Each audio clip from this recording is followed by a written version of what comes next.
விஷயம். சி என்று பேச வேண்டாம், சி அவர்களை அரட்ட வேண்டாம், சங்கையாக பேசுங்கள். அரட்ட வேண்டாம்னா நல்லா பேசுங்கன்னு அர்த்தம். அல்லாஹ் திருப்பி சொல்றான், அவர்களோட பேசுகின்ற பொழுது சங்கையாக பேசுங்கள், அவர்களை அரட்ட வேண்டாம், நல்ல வார்த்தை சொல்லுங்கள் என்றெல்லாம் அல்லாஹ் தஆலா குர்ஆனிலே சொல்லி காட்டுகிறான்.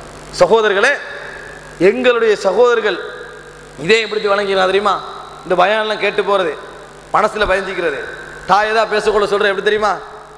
எனக்கு வார எரிச்சலுக்கு அட்டிக்கத்தான் நினை வருது, ஆனா சி என்று கூட இஸ்லாம் செல்ல வானாண்டி, அதனால சும்மா இருவாங்க. இது சொல்லிடா, இது பெரிய வார்த்தையை சொல்லி முடிஞ்சுது. ஆனா அதை அவங்க சி என்று சொல்ல வேணாம், அதை மட்டும் தான் சொல்லப்படாது. வார வாரைக்கு என்ன செய்யணும் தெரியுமான்னு கேட்டு சி என்று இஸ்லாம் சொல்ல வேணாண்டி, அதனால தான் சும்மா இருக்கிறேன்னு சொல்லுவார்கள். சகோதரர்களே, நோக்கத்தை வழங்கி பேசணும். அல்லாஹ் தஆலா அதனால தான் சங்கையா பேசுங்கன்னு கடைசியில முடிச்சா. வலா தன் அரட்டவானான்னு சொன்னா, ஏன்னா விளக்க எடுக்கக்குள்ள எப்படியோ எடுத்துருவாங்க.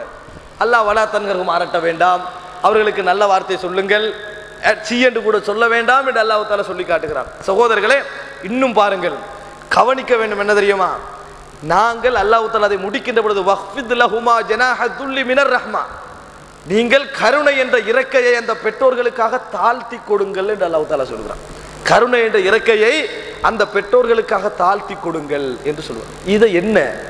இதுதான் புரிஞ்சு கொள்ள வேண்டிய விஷயம். சகோதரர்களே, பெற்றோர்கள் இருக்கிறார்கள் தானே, சிறிய வயதில் பட்ட கஷ்டம், அன்பு, உங்களோட காட்டி அந்த சுமைகளை எல்லாம் ஒருவன் கற்பனை பண்ணினான் என்று சொன்னால் ஒரு காலமும் பெற்றோருக்கு நன்றி செலுத்தாமல் இருக்கவே முடியாது. ஒரு காலமும் பெற்றோர்களுக்கு நன்றி செலுத்தாமல் இருக்கவே முடியாது. ஏன் நன்றி செலுத்த வேண்டும் தெரியுமா? உங்கள்கிட்ட அவங்க என்ன எதிர்பார்க்கிறாங்கிறத நாங்கள் புரிஞ்சு கொள்ளணும். நாங்கள் என்ன விளங்குறோம் தெரியுமா? இந்த உடுப்பு கொடுக்குறோன்னா விளங்குறோம், கற்பனை பண்ணி பாருங்க. அந்த ஒரு தாயுமே கற்பனை பண்ணுங்க, 17 வயது 18 வயதுல கற்பம் அடைஞ்சிடும். ஆண்களுடைய வயதை எடுத்து பார்த்தா அது சந்தோஷமா இருக்கிற வயது, விளையாடுற வயது, சுதந்திரமா போற வயது. அந்த வயதில் ஒரு பெண் கற்பம் அடைந்து விடுகிறான். கற்பம் அடைஞ்ச உடனேயே, கற்பத்தை உணராத காலகட்டத்திலேயே அவ பயப்படுறா. எட்டி வச்சு நடக்காதீங்க, குழந்தைக்கு பாதிப்புவாங்க, வயதுல பிள்ளைக்கு பாதிப்புன்னு சொல்லுவார்கள். இந்த பிள்ளைய பேண்டுதலா வச்சு அந்த சகோதரர்களே, எங்களையே நல்லா உருவாக்குறதுக்கு பாடுபடுறவர் தான் வாப்பா, எங்களையே உருவாக்குறதுக்கு பாடுபடுகின்றவர் தாய், உம்மா. நம்ம உருவாகணும். நான் நல்லவனா கெட்டவனா உருவான இரண்டாவது, நான் உருவாக வேண்டும் என்பதற்காக அந்த கரு, அந்த முட்டை, அந்த சினை முட்டை ஒரு குழந்தையாக வர வேண்டும் என்பதற்காக பாடுபடுகின்றவர் தாய். எவ்வளவு கவனமாக்கி நம்மளை என்னைய உருவாக்குறதுக்கு எனக்கு பங்கு இல்லை, எனது தாய்க்கு பங்கு இருக்கிறது. உங்களது உருவாக்கத்துக்கு உங்களுக்கு பங்கு இல்லை, உங்களோட தாய்க்கு பங்கு இருக்கு. உங்களோட பொடியே எவ்வளவு ஒரு அன்பு இருக்கிறோம். அதில் அந்த குழந்தை உருவாகணும் என்பதற்காக பேணுதலாக இருந்து, எந்த சாப்பாடும் சாப்பிடாம, சாப்பாடுக்கு விருப்பம் இல்லாம, உடம்புக்குள் ஒன்று போகாது, விரும்பி ஒன்றை சாப்பிட்டால் 2 நிமிடத்தில் வாந்தி சத்தியாக வரும். அதற்காக வேண்டி பாடுபட்டு தனக்காக அல்லாமல் தன் குழந்தைக்காக டெப்லெட் குடிக்கிறது. இன்னொருத்தருக்காக மருந்து குடிக்கிற யாராய்க்கிற உலகத்துல? தன் குழந்தைக்காக டெப்லெட். அதற்காக வேண்டி டெப்லெட்டுகளை எல்லாம் குடித்து தன் குழந்தையை வளர்த்து, அது மாத்திரமல்ல 6 மாதம் 7 மாதத்துல ஒரு மெத்தட்ல படுக்க இயலாது, ஒரு மெத்தட்ல இருக்க இயலாது. முதலா குழந்தைண்டா கணவன்மாரெல்லாம் மனைவிமாரோட கவனமா இருப்பாங்க, 2வது 3வது குழந்தையாக இருந்த கவனமே இருக்காது. சகோதரர்களே, எந்த அளவுக்கு நடப்பாங்க தெரியுமா? ஒரு 3 மணி 4 மணிக்கு அவர் எழும்பி வேலைக்கு போக வேண்டியிருக்கும் கணவன், அவ 8 மாதத்துல இருப்பான், நடக்க முடியாத வருத்தத்தில் இருப்பான். குழந்தை எவ்வளவு சுமந்து பெற்றுன்னு சொல்றேன் சகோதரர்களே, அப்படி வருத்தத்தில் இருப்பான். இவரு அந்த அவ்வளவு வேலையை செஞ்சு, தாய் அவதான் வேலையை செய்ய வேண்டியிருக்கும். 2 மணி 1 மணி ஆகட்டும் வேலையை செஞ்சு போட்டு கண்ணா இறந்திருப்பான், கண்ணா இருந்து தூங்கி கட்டிருப்பான். அந்த நேரத்தில் பார்த்து இவர் போகணுமே, 3:30 4 மணிக்காக எழுப்பி விடுவார். இவருக்கு அதை பற்றியெல்லாம் யோசனை இருக்காது, 3:30 எழுப்பிடுவார். அதுலேயும் கோச்சிக்கலாம் எழும்பி போய் முகத்தையும் கழுகாமல் பல்லையும் வளர்க்காமல் தண்ணியை வச்சு கோப்பியை சூடாக்கி அப்படி வச்சுட்டு, அது கோப்பி அந்த தண்ணி சூடாக்கும் வரைக்கும் அந்த அந்த புட்டுவத்தில் இருந்து கண்டு, வீட்டில் அல்ல அடுப்படியில் இருந்து கண்டு தூங்கி தூங்கி விழுவாவே. இந்த காட்சி ஒரு கணவன் கண்டால் கூட, ஒரு குழந்தை கண்டால் கூட கண்ணீர் வடிக்கணும். இப்படித்தானே என் தாய் மண்ணை வளர்த்துருப்பான். தூங்கி விழுந்துட்டுப்பா, என்ன ஊத்திட்டேன்னு கேட்பாங்க, கோப்பியை குடிச்சாச்சு போயாச்சு. அந்த உணர்வு இருக்குதானே, அந்த ஒன்றை கற்பனை பண்ணி பாருங்க, நம்ம தாய்மார் அப்படி வளர்த்திருப்பாங்களா இல்லையாங்களே? அது ஒன்று லட்சக்கணக்கு இருக்கு சகோதரர், லட்சக்கணக்கான விஷயங்கள். அந்த ஒரு நேரம் ஒரு மனிதனால் செலவழிக்க முடியாத நேரம் அது. அந்த நிமிடத்தில் வார உணர்வுகள், அந்த எதையும் மறக்க முடியாமல் அந்த தாய் கவனிக்கிற கவனிப்பு, இதெல்லாம் முடிஞ்சு தந்த குழந்தைக்காக தாய் பண்ணுகின்ற கற்பனைகள், அந்த உடம்புல உள்ள குழந்தைக்காக தாய் பண்ணுகின்ற கற்பனைகள், பேணுதல்கள் எல்லாமே சகோதரர்களை கண்டாலும் பரவாயில்ல, வயிற்றுக்குள்ள ஒரு குழந்தை உருவாகுது, அந்த குழந்தை அழகா வரணும், அந்த குழந்தையை பற்றி யாராவது பேசினாலும் சந்தோஷம். நீங்கள் உங்களை பற்றி யோசிப்பதற்கு முன்னாலேயே உங்களை பற்றி கூடுதலாக யோசித்தவர் உங்கள் தாய். பெற்றெடுத்த உடனே ஒரு தாயோட சிந்தனை என்ன தெரியுமா? குழந்தை எங்கன்றது. அதனால முதலாவது என்ன செய்வாங்க?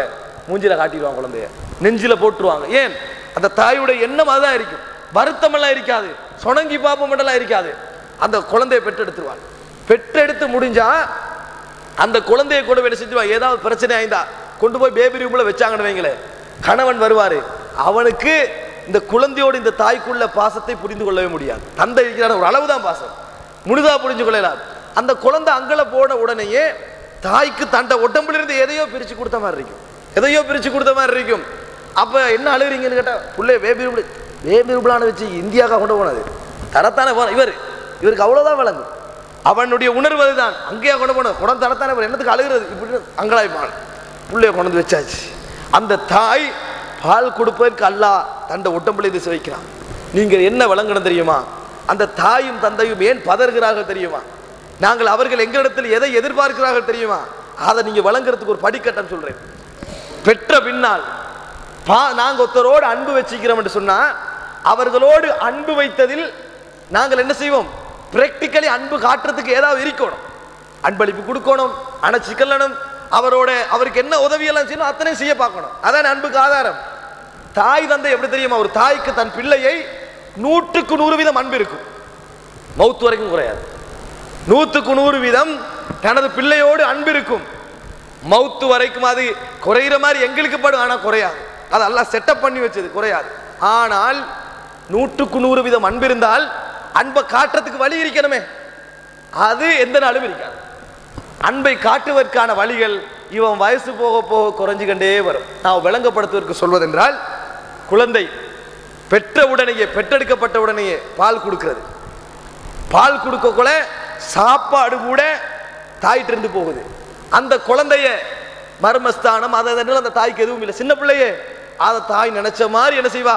குளிப்பாட்டுவா, மருந்து பூசுவா, உடுப்பை போடுவா. அந்த குழந்தைய உடுப்பை தீர்மானிக்கணும், போட்டு விடணும், மலம் சலங்களை கழுவி விட வேண்டும், அது போன்று சாப்பாடு கொடுக்கணும், அணைக்கணும், முத்தமிடணும். குழந்தையுடைய சாப்பாட்டை தாய் தான் தீர்மானிக்க வேண்டும். பால் தான், உடம்பிலிருந்து பால் உணவாக போவதை பார்க்கிறோம். அந்த அளவுக்கு என்னது, அந்த குழந்தைக்கு முழுமையான உரிமை அந்த தாயோடு இருக்கும். எந்த நாளும் இருக்குமா? அப்ப அன்பு 100% அன்பு காட்டுறதுக்கான வழியும் 100% இருக்குது. குழந்தை உள்ள ஒவ்வொரு மனதில் வச்சுக்கலாம். அதுதான் நம்மளோட பிள்ளையோட அன்பு காட்டுறதுக்கு தாய்க்கு என்ன செய்யுது? 100க்கு 100% வலிக்குது. பெருத்த உடனே முத்தமிடலாம், அந்த பிள்ளைய தன் நினைச்ச மாதிரி இயக்கலாம். அந்த பிள்ளைய கொல்லணும்னா கொல்லலாம், அவ்வளவுக்கு புள்ள உரிமை பக்கத்தில் இருக்குது. பால் கொடுக்கலாம், அது கொடுக்கலாம், நினைச்சதை மாறி செய்யலாம். குழந்தை இப்படித்தான் மனம் கழிக்க வைக்கிறோம்ன்றது அந்த தாயோட உரிமை. அந்த தாய் அந்த முழுமையான விருப்பத்தோட செயல்படுறான். நான் 100க்கு 100 அன்பு, 100க்கு 100 அன்போடு செயல்படுறான். ஆனா அல்லாஹ் எந்த நாளும் அதை வைக்கல. அவருக்கு என்ன செய்யும்? 3 வயசாகும். முதலாவது அவள்கிட்ட இருந்து பிரிகிறது தெரியுமா? சாப்பாடு. இப்ப தாய்ப்பால் அல்ல அவன்கிட்ட சாப்பாடு, வெளி சாப்பாடு. தாய்ப்பால் அல்ல அவன்கிட்ட சாப்பாடு, வெளியே இருந்து வர சாப்பாடு தான் சாப்பாடு. இது எங்களுக்கு விளங்குறது இல்லை. முதலாவது ஒரு குழந்தை பிரியுது அந்த இடத்துல இருந்து. அதை தாய் மானசீகமாக உணர்வாள், மானசீகமாக உணர்வாள். 3 வயசுல சில புள்ளல் பால் குடிக்க கேட்கும். தாய் அதுக்கு என்ன செய்வா? இந்த புள்ள கேட்குதேன்னு சொல்லி அணைச்சு கொள்வாங்க. ஏன்? அந்த குழந்தையோட உள்ள பாசம், அன்பு அந்த தாய்க்கு அப்படியே இருக்குது. ஆனா காட்டுறதுக்கு வழி இல்லை. 5 வயசாகும், 6 வயசாகும், 7 வயசாகும். இப்ப 25% வலி குறைஞ்சாச்சு. ஆனா 100% அன்பு காட்டுறதுக்கு வலி குறைஞ்சாச்சு. அடுத்து என்னது? அவன் தான் உடுப்பு போடுவான், அவன் தான் சாப்பாடு தின்னுவான். ஏற்கனவே உடுப்பு போட்டது யாரு? தாய். ஏற்கனவே சாப்பாடு தீத்தி விட்டது யாரு? தாய். இப்ப 8-10 வயசாகின உடனே அவன் தான் உடுப்பு போடுறதும், அவன் தான் சாப்பாடு தின்றதும். கொஞ்சம் தூரம் ஆயிட்டாச்சு. எத்தனை? 50% தூரம். தாய்க்கு பாசம் 100க்கு 100. மகனை இழுக்கணும் மாதிரி இருக்கும், குழந்தை வயசுக்கே கொண்டு போன மாதிரி இருக்கும். ஆனா ஏழாது. 15 வயசாகும், 15 வயசாகும், 16 வயசாகும். அதுக்கு முந்தியெல்லாம் இங்க வாடாண்டா வருவான், போடாண்டா போவான், இரியண்டா இருப்பான், எலும்பண்டா எழுவான், படியண்டா படிப்பான். அதுவும் இல்லாம போயிடும். அதுவும் என்ன செஞ்சிடும்? இல்லாம